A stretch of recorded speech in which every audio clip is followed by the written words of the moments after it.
स्वयंभुवे नमस्तुभ्यमुत्पाद्यात्मानमात्मनि स्वात्मनैव तथोद्भूत वृत्तये चिन्त्यवृत्तये। नमस्ते जगतां पत्ये लक्ष्मीभर्त्रे नमो नमः। विदाम्बर नमस्तुभ्यं नमस्ते वदताम्बर। कामशत्रुहणं देव मामनन्ति मनीषिणः। त्वामानमत्सुरेण्मौली भामालाभ्यर्चितक्रमम्। ध्यानद्रुहणनिर्भिन्न घनघाति महातरुः। अनन्तभवसन्तान जयादासीरनन्तजित्। त्रैलोक्यनिर्जयावाप्त दुर्दर्पमतिदुर्जयं। मृत्युराजं विजित्यासि जिनमृत्युञ्जयो भवान्। विधूताशेषसंसार बन्धनो भव्यबान्धवः। त्रिपुरारिस्त्वमीशोऽसि जन्ममृत्युजरान्तकृत्। त्रिकालविषयाशेष तत्त्वभेदात्त्रिधोत्थितं। केवलाख्यं दधच्चक्षुस्त्रिनेत्रोऽसि त्वमीशितः। त्वामन्धकान्तकं प्राहुर्मोहान्धासुरमर्दनात्। अर्धन्ते नारयो यस्मादर्धनारीश्वरोऽस्यतः। शिवः शिवपदाध्यासात् दुरितारिहरो हरः। शङ्करः कृतशङ्लोके शम्भवस्त्वं भवन् सुखे। वृषभोऽसि जगज्येष्ठः पुरुः पुरुगुणोदयैः। नाभेयो नाभिसम्भूते ऋक्ष्वाकुकुलनन्दनः। त्वमेकः पुरुषस्कन्धस्त्वं द्वे लोकस्य लोचने। त्वं त्रिधा बुद्धसन्मार्गस्त्रिज्ञस्त्रिज्ञानधारकः। चतुःशरणमाङ्गल्यमूर्तिस्त्वं चतुरस्रधीः। पञ्चब्रह्ममयो देव पावनस्त्वं पुनीहि माम्। स्वर्गावतरणे तुभ्यं सद्यो जातात्मने नमः। जन्माभिषेकवामाय वामदेव नमोऽस्तु ते। सुनिष्क्रान्तावघोराय परं प्रशममीयुषे। केवलज्ञानसंसिद्धा वीशानाय नमोऽस्तु ते। पुरस्तत्पुरुषत्वेन विमुक्तिपदभागिने। नमस्तत्पुरुषावस्थां भाविनीं तेद्य बिभ्रते। ज्ञानावरणनिर्ह्रासान् नमस्ते नन्तचक्षुषे। दर्शनावरणोच्छेदान् नमस्ते नन्तदृश्वने।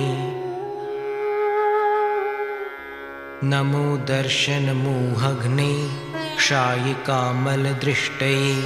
नमश्चारित्रमोहघ्ने विरागाय महौजसे।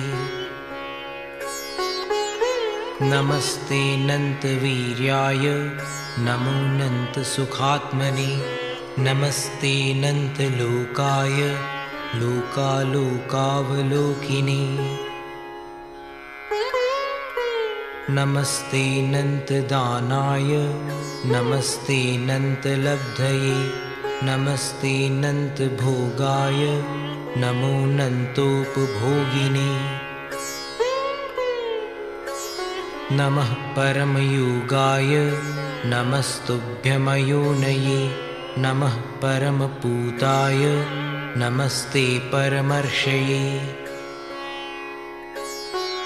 नमः परमविद्याय नमः परमतच्चिदे नमः परमतत्त्वाय नमस्ते परमात्मने नमः परमरूपाय नमः परमतेजसे नमः परममार्गाय नमस्ते परमेष्ठिने परमर्दिजुषे धाम्ने परमज्योतिषे नमः नमः पारे तमः प्राप्त धाम्ने परतरात्मने नमः क्षीणकलङ्काय क्षीणबन्धनमोऽस्तुते नमस्ते क्षीणमोहाय क्षीणदोषाय ते नमः नमः सुगतये तुभ्यं शोभनाङ्गतिमीयुषे नमस्तेतीन्द्रियज्ञान सुखायानिन्द्रियात्मने कायबन्धननिर्मोक्षा दकायाय नमोऽस्तुते नमस्तुभ्यमयोगाय योगिनामधियोगिने अवेदाय नमस्तुभ्य मकषायाय ते नमः नमः परमयोगीन्द्र वन्दिताङ्घ्रिद्वयाय ते नमः परमविज्ञान नमः परमसंयम नमः परमदृग्दृष्ट परमार्थायतायिने नमस्तुभ्यमलेष्याय शुद्धलेश्यांशकस्पृशे नमो भव्येतरावस्था व्यतीताय विमोक्षिणे संज्ञसंज्ञिद्वयावस्था व्यतिरिक्तामलात्मने नमस्ते वीतसंज्ञाय नमः क्षायिकदृष्टये अनाहाराय तृप्ताय नमः परमभाजुषे व्यतीताशेषदोषाय भवाब्धेः पारमीयुषे अजराय नमस्तुभ्यं नमस्तेस्तादजन्मने अमृत्यवे नमस्तुभ्यमचलायाक्षरात्मने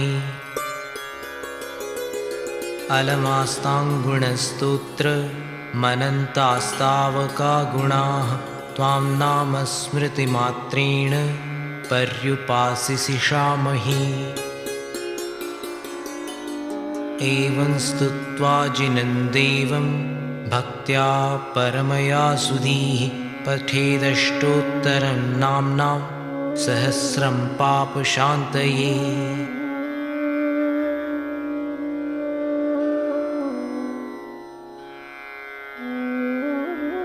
प्रसिद्धाष्टसहस्रेद्धलक्षणं त्वां गिरां पतिं नाम्नामष्टसहस्रेण तोष्टुमोऽभीष्टसिद्धये श्रीमान् स्वयं भूर्वृषभः शम्भवः शम्भुरात्मभूः स्वयं प्रभः प्रभुर्भोक्ता विश्वभूरपुनर्भवः विश्वात्मा विश्वलोकेषु विश्वतश्चक्षुरक्षरः विश्वविद्विश्वविद्येषु विश्वयोनिरनश्वरः विश्वदृष्ट्वा विभुर्धाता विश्वेषु विश्वलोचनः विश्वव्यापी विधिर्वेदाः शाश्वतो विश्वतोमुखः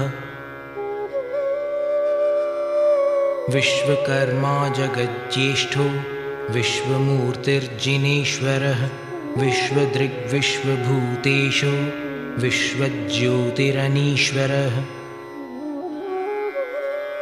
जिनो जिष्णुरमेयात्मा विश्वरीशो जगत्पतिः अनन्तजिदचिन्त्यात्मा भव्यबन्धुरबन्धनः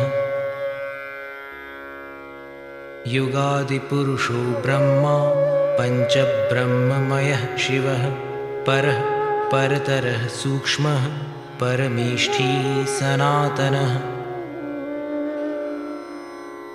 स्वयं ज्योतिरजो जन्मा ब्रह्म योनिरयो निजः मोहारिर्विजयी जेता धर्मचक्री दयाध्वजः प्रशान्तारिरनन्तात्मा योगी योगीश्वरार्चितः ब्रह्मविद् ब्रह्मतत्त्वज्ञो ब्रह्मोऽद्या विद्यतीश्वरः सिद्धो बुद्धः प्रबुद्धात्मा सिद्धार्थः सिद्धशासनः सिद्धसिद्धान्तविध्येयः सिद्धसाध्यो जगद्धितः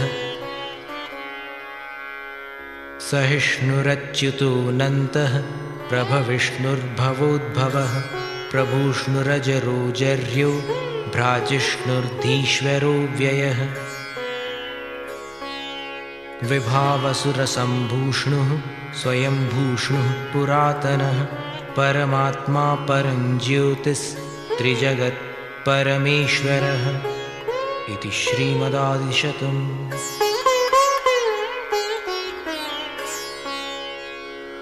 दिव्यभाषापतिर्दिव्यः पूतवाक्पूतशासनः पूतात्मा परमज्योतिर्धर्माध्यक्षोदमीश्वरः श्रीपतिर्भगवानर्हन् नरजाविरजाः शुचिः तीर्थकृत्केवलीशानः पूजार्हः स्नातकोमलः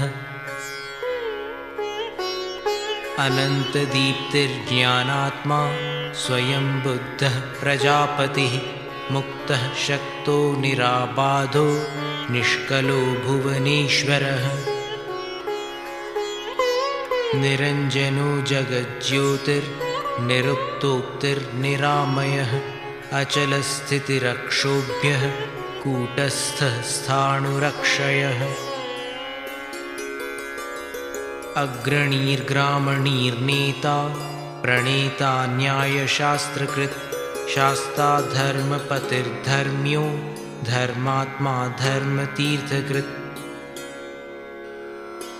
वृषध्वजो वृषाधीशो वृषकेतुर्वृषायुधः वृषो वृषपतिर्भर्ता वृषभाङ्को वृषोद्भवः हिरण्यनाभिर्भूतात्मा भूतभृद्भूतभावनः प्रभवो विभवो भास्वान् भवो भावो भवान्तकः हिरण्यगर्भः श्रीगर्भः प्रभूतविभवो भवः स्वयं प्रभुः प्रभूतात्मा भूतनाथो जगत्प्रभुः सर्वादिः सर्वदिक्सार्वः सर्वज्ञः सर्वदर्शनः सर्वात्मा सर्वलोकेशः सर्ववित् सर्वलोकजित् सुगतिः सुश्रुतः सुश्रुत् सुवाक्सूरिर्बहुश्रुतः विश्रुतो विश्वतः पादो विश्वशीर्षः शुचिश्रवाः सहस्रशीर्षः क्षेत्रज्ञः सहस्राक्षः सहस्रपात् भूतभव्यभवद्भर्ता विश्वविद्यामहेश्वरः इति दिव्यादिशतम्।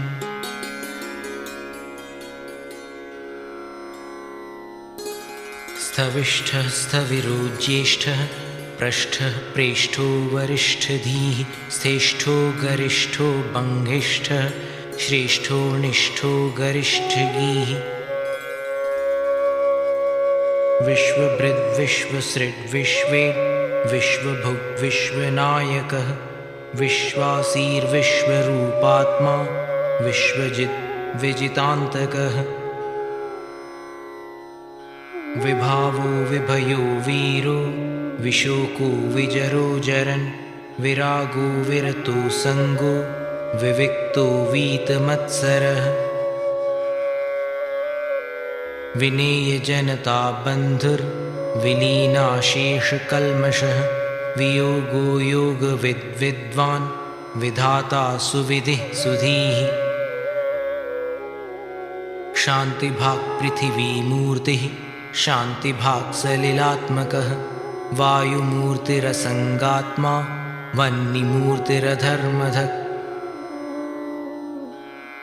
सुयज्वा यजमानात्मा सुत्वा सुत्रामपूजितः ऋत्विग्यज्ञपतिर्यज्ञो यज्ञाङ्गममृतं हविः व्योममूर्तिरमूर्तात्मा निर्लेपो निर्मलोचलः सोममूर्तिः सुसौम्यात्मा सूर्यमूर्तिर्महाप्रभः मन्त्रविन्मन्त्रकृन्मन्त्री मन्त्रमूर्तिरनन्तगः स्वतन्त्रस्तन्त्रकृत्स्वन्तः कृतान्तान्तः कृतान्तकृत् कृतीकृतार्थः सत्कृत्यः कृतकृत्यः कृतक्रतुः नित्यो मृत्युञ्जयो मृत्युरमृतात्मामृतोद्भवः ब्रह्मनिष्ठः परं ब्रह्म ब्रह्मात्मा ब्रह्मसम्भवः महाब्रह्मपतिर्ब्रह्मे महाब्रह्मपदेश्वरः सुप्रसन्नः प्रसन्नात्मा ज्ञानधर्मदमप्रभुः प्रशमात्मा प्रशान्तात्मा पुराणपुरुषोत्तमः इति स्थविष्टादिशतम्। महाशूकध्वजो शूकः कः स्रष्टा पद्मविष्टरः पद्मीशः पद्मसम्भूतिः पद्मनाभिरनुत्तरः पद्मयोनिर्जगद्योनिरित्यः स्तुत्यः स्तुतीश्वरः स्तवनार्हो हृषीकेशो जितजेयः कृतक्रियः गणाधिपो गणज्येष्ठो गण्यः पुण्यो गणाग्रणीः गुणाकरो गुणाम्भोधिर्गुणज्ञो गुणनायकः गुणादरी गुणोच्छेदी निर्गुणः पुण्यगीर्गुणः शरण्यः पुण्यवाक्पूतो वरेण्यः पुण्यनायकः अगण्यः पुण्यधीर्गुण्यः पुण्यकृत् पुण्यशासनः धर्मारामो गुणग्रामः पुण्या पुण्यनिरोधकः पापापेतो विपापात्मा विपाप्मा वीतकल्मषः निर्द्वन्द्वो निर्मदः शान्तो निर्मोहो निरुपद्रवः निर्निमेषो निराहारो निष्क्रियो निरुपप्लवः निष्कलङ्को निरस्तैना निर्धूतागा निरास्रवः विशालो विपुलज्योतिरतुलो चिन्त्यवैभवः सुसंवृतः सुगुप्तात्मा सुभुत् सुनयतत्त्ववित् एकविद्यो महाविद्यो मुनिः परिवृढः पतिः धीशो विद्यानिधिः साक्षी विनीता विहतान्तकः पिता पितामहः पाता पवित्रः पावनो गतिः त्राता भिषग्वरो वर्यो वरदः परमः पुमान् कविः पुराणपुरुषो वर्षीयान् ऋषभः पुरुः प्रतिष्ठा प्रसवो हेतुर्भुवनैकपितामहः इति महादिशतम्।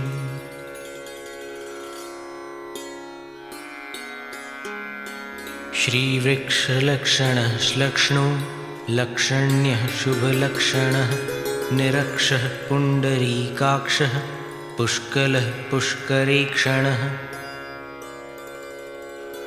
सिद्धिदः सिद्धसङ्कल्पः सिद्धात्मा सिद्धसाधनः बुद्धबोध्यो महाबोधिर्वर्धमानो महर्धिकः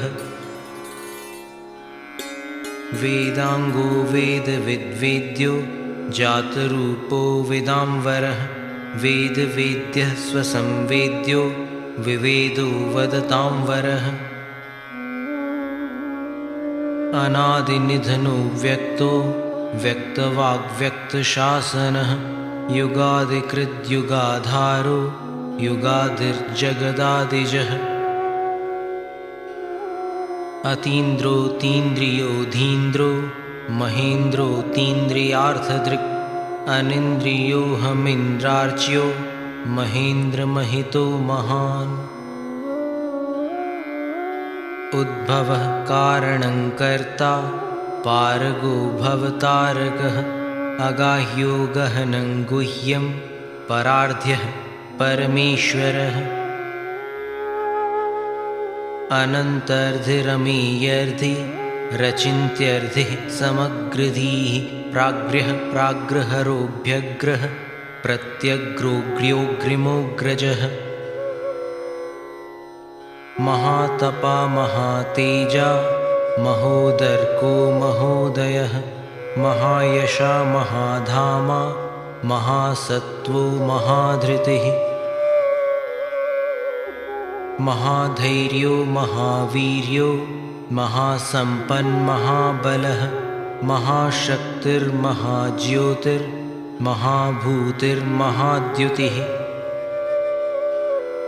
महामतिर्महानीतिर्महाक्षान्तिर्महादयः महाप्राज्ञो महाभागो महानन्दो महाकविः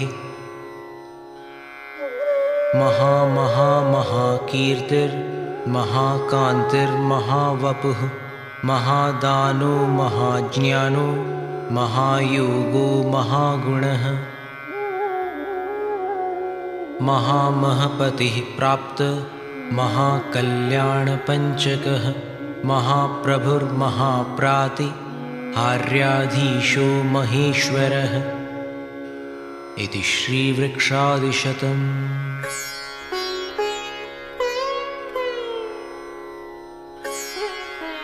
महामुनिर्महामौनी महाध्यानो महादमः महाक्षमो महाशीलो महायज्ञो महामखः महाव्रतपतिर्मह्यो महाकान्तिधरोऽधिपः महामैत्रीमयो मेयो महोपायो महोमयः महाकारुणिको मन्ता महामन्त्रो महायतिः महानादो महाघोषो महेज्यो महसाम्पतिः महाध्वरधरो धुर्यो महौदार्यो महिष्ठवाक् महात्मा महसान्धाम महर्षिर्महितोदयः महाक्लेशाङ्कुशः शूरो महाभूतपतिर्गुरुः महापराक्रमो नन्तो महाक्रोधरिपुर्वशी महाभवाब्धिसन्तारी महामोहाद्रिसूदनः महागुणाकरः क्षान्तो महायोगीश्वरः शमी महाध्यानपतिर्ध्यात महाधर्मा महाव्रतः महाकर्मारिहात्मज्ञो महादेवो महेशिता सर्वक्लेशापहः साधुः सर्वदोषहरो हरः असंख्येयो प्रमेयात्मा शमात्मा प्रशमाकरः सर्वयोगीश्वरो चिन्त्यः श्रुतात्मा विष्टरश्रवाः दान्तात्मा दमतीर्थेषु योगात्मा ज्ञानसर्वगः प्रधानमात्मा प्रकृतिः परमः परमोदयः प्रक्षीणबन्धः कामारिः क्षेमकृत् क्षेमशासनः प्रणवः प्रणयः प्राणः प्राणदः प्राणतीश्वरः प्रमाणं प्रणिधिर्दक्षो दक्षिणोध्वर्युरध्वरः आनन्दो नन्दनो नन्दो वन्द्यो निन्द्योऽभिनन्दनः कामः कामदः काम्यः कामधेनुररिञ्जयः इति महामुन्यादिशतम्।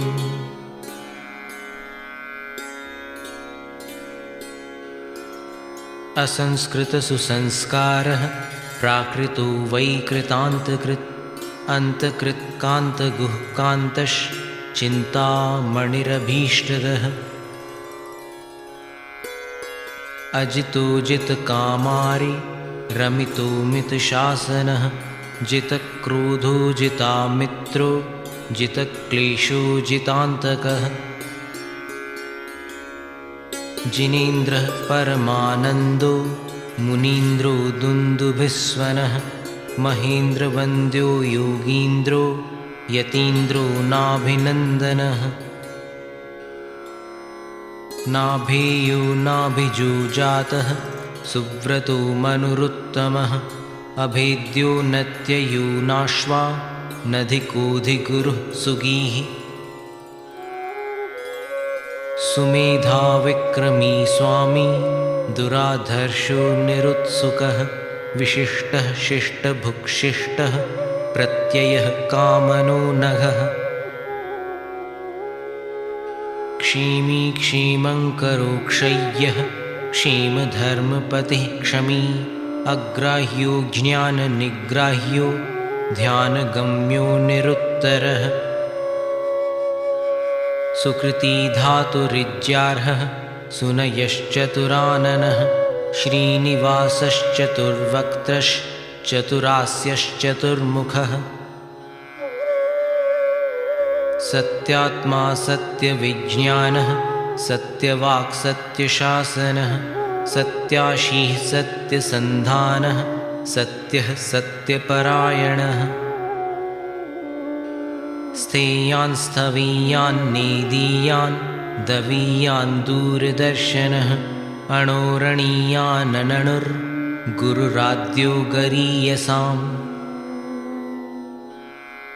सदा योगः सदा भोगः सदा तृप्तः सदा शिवः सदा गतिः सदा सौख्यः सदा विद्यः सदोदयः सुघोषः सुमुखः सौम्यः सुखदः सुहितः सुहृत् सुगुप्तो गुप्तिभृद्गोप्ता लोकाध्यक्षोदमीश्वरः इति असंस्कृतादिशतम्।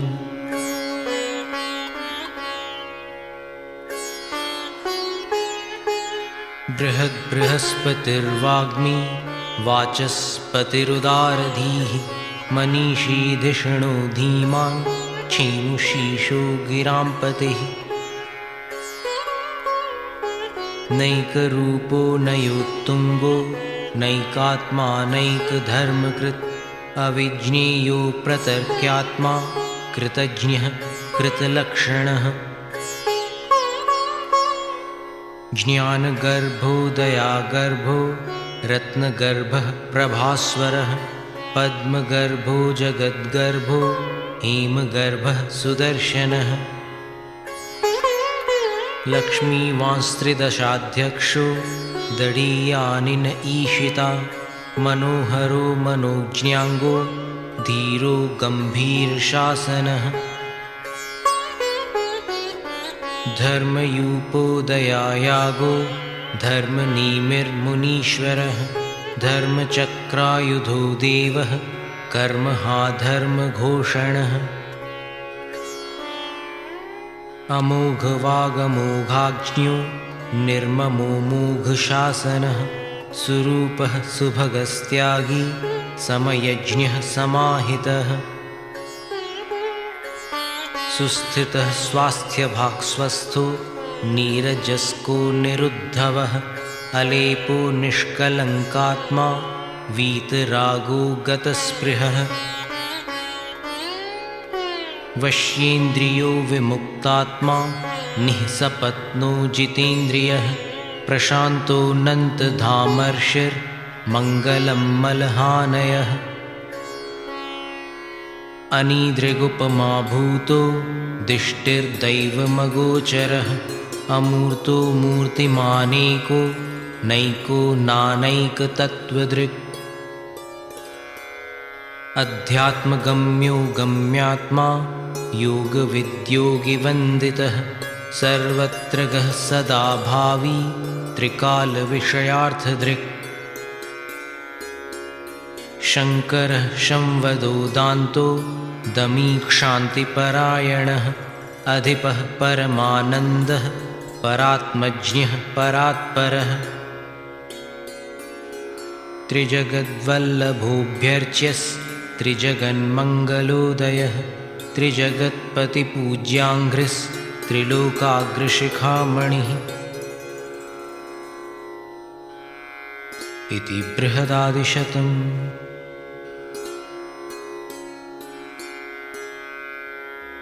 त्रिकालदर्शी लोकेशो लोकधाता दृढव्रतः सर्वलोकातिगः पूज्यः सर्वलोकैकसारथिः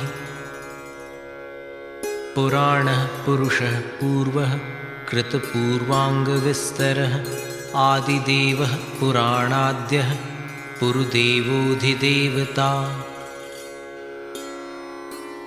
युगमुख्यो युगज्येष्ठो युगादिस्थितिदेशकः कल्याणवर्णः कल्याणः कल्यः कल्याणलक्षणः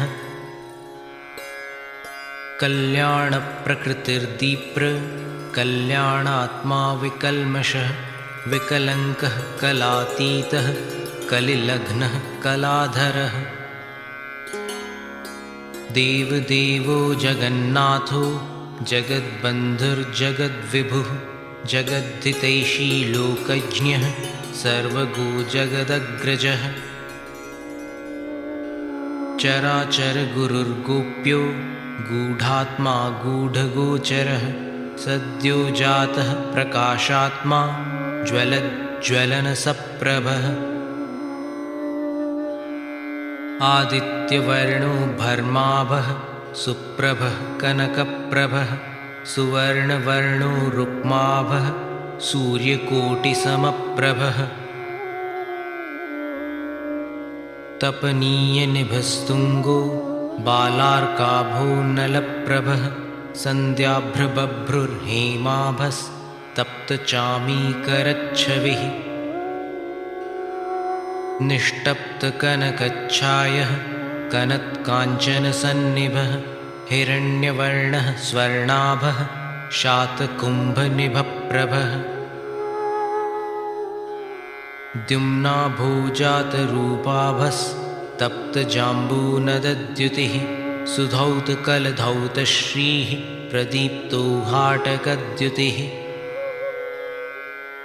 शिष्टेष्टः पुष्टिदः पुष्टः स्पष्टः स्पष्टाक्षरः क्षमः शत्रुघ्नो प्रतिघोमोघः प्रशास्ता शासिता स्वभूः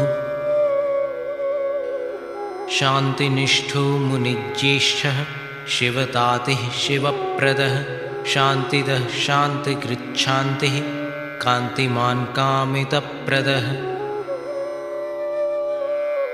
श्रेयो निधिरधिष्ठानमप्रतिष्ठः प्रतिष्ठितः सुस्थिरः स्थावरः स्थास्नुः प्रतीयान् प्रथितः पृथुः इति त्रिकालदर्श्यादिशतम्। दिग्वासावातरसनो निर्ग्रन्थेषु दिगम्बरः निष्किञ्चनो निराशंसो ज्ञानचक्षुरमुमुहः तेजोराशिरनन्तौजा ज्ञानाब्धिः शीलसागरः तेजोमयोमितज्योतिर्ज्योतिर्मूर्तिस्तमोपः जगच्चूडामणिर्दीप्तः शंवान्विघ्नविनायकः कलिघ्नः कर्मशत्रुघ्नो लोकालोकप्रकाशकः अनिद्रालुरतन्द्रालुर्जागरूकः प्रमामयः लक्ष्मीपतिर्जगज्योतिर्धर्मराजः प्रजाहितः मुमुक्षुर्बन्धमोक्षज्ञो जिताक्षो जितमन्मथः प्रशान्तरसशैलूषो भव्यपेटकनायकः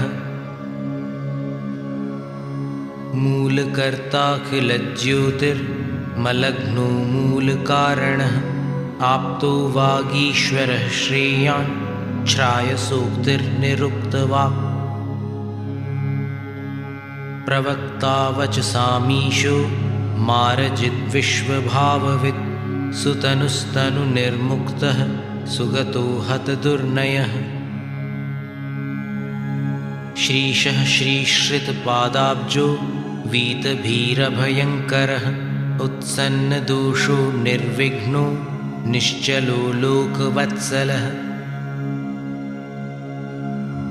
लोकोत्तरो लोकपतिर्लोकचक्षुरपारधीः धीरधीर्बुद्धसन्मार्गः शुद्धः सूनृतपूतवाक् प्रज्ञापारमितः प्राज्ञो यतिर्नियमितेन्द्रियः भदन्तो भद्रकृद्भद्रः कल्पवृक्षो वरप्रदः समुन्मूलितकर्मारिः कर्मकाष्ठाशु शुक्षणिः कर्मण्यः कर्मठः प्रांशुर्हेयादेयविचक्षणः अनन्तशक्तिरच्छेद्यस्त्रिपुरारिस्त्रिलोचनः त्रिनेत्रस्त्र्यम्बकस्त्र्यक्षः केवलज्ञानवीक्षणः समन्तभद्रः शान्तारिर्धर्माचार्यो दयानिधिः सूक्ष्मदर्शी जितानङ्गः कृपालुर्धर्मदेशकः शुभन्युः सुखसाद्भूतः पुण्यराशिरनामयः धर्मपालो जगत्पालो धर्मसाम्राज्यनायकः इति दिग्वासाद्यष्टोत्तरशतम् धाम्नां पते तवामूनि नामान्यागमकोविदैः समुच्चितान्यनुध्यायन् पुमान् पूतस्मृतिर्भवेत् गोचरोऽपि गिरामासां त्वमवाग्गोचरो मतः स्तोता तथाप्यसन्दिग्धं त्वत्तोऽभीष्टफलं भजेत् त्वमतोऽसि जगद्बन्धुस्त्वमतोऽसि जगद्भिषक् त्वमतोऽसि जगद्धाता त्वमतोऽसि जगद्धितः त्वमेकं जगतां ज्योतिस्त्वं त्रिरूपोपयोगभाक् त्वं त्रिरूपैकमुक्त्यङ्गं सोत्थानन्तचतुष्टयः त्वं पञ्चब्रह्मतत्त्वात्मा पञ्चकल्याणनायकः षड्भेदभावतत्त्वज्ञस्त्वं सप्तनयसङ्ग्रहः दिव्याष्टगुणमूर्तिस्त्वं नवकेवललब्धिकः दशावतारनिर्धार्यो मां पाहि परमेश्वर युष्मन्नामावलीदृग्ध विलसत् स्तोत्रमालया भवन्तं परिवस्यामः प्रसीदानुगृहाणनः इदं स्तोत्रमनुस्मृत्य पूतो भवति भाक्तिकः यः सत्पाठं पठत्येनं स स्यात् कल्याणभाजनम् ततः सदेदं पुण्यार्थी पुमान् पठतु पुण्यधीः पौरुहूतिं श्रियं प्राप्तुं परमामभिलाषुकः स्तुतिः पुण्यगुणोत्कीर्तिः स्तोता भव्यः प्रसन्नधीः निष्ठितार्थो भवान् स्तुत्यः फलं नैश्रेयसं सुखम्